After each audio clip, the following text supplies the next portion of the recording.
ورحمة الله وبركاته. نحمده ونصلي على رسوله الكريم.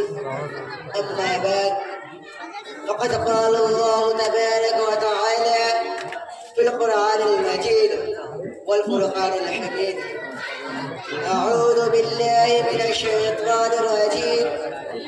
بسم الله الرحمن الرحيم. ذلك الكتاب لا ريب فيه هدى للمتقين. وقال النبي صلى الله عليه وسلم: خيركم من تعلم القرآن وعلمه. الہی رونق اسلام کے سامان پیدا کر، الہی رونق اسلام کے سامان پیدا کر، دلوں میں مومن کو الفت قرآن پیدا کر.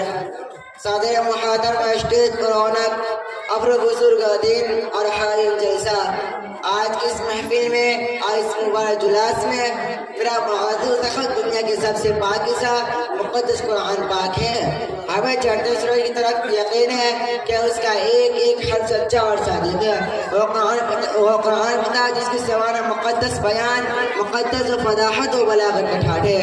مارتا سمندر جس کے متعلق ارشاد ربانی ہے. وہ قرآن کتاب جس کے صادق کے برحق ہونے میں کوئی شک و شباب نہیں، اور جس کے بارے میں محض انسانیت حضور پاک صلی اللہ علیہ وسلم نے ارشاد فرمایا کہ تم میں سے سب سے بہتر وہ شخص ہے جو قرآن کو سیکھے اور سکھائے.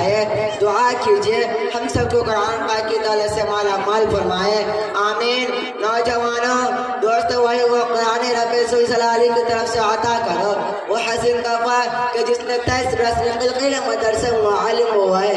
انقلاب پر لکھا کے بڑے سے بڑی فتح بلغا ادبا اور شان کی دتہ کی ہے، جس کا آیت کو سن کر پتھر دل من ہو گئے. دوستو، وہی وہ قرآن ہے جنہیں دنیا تک انسانوں کے لیے شرافہ ہدایت رحمت ہے. وآخر دعوانا الحمدللہ رب العالمین. ماشاءاللہ. شوکت اپنا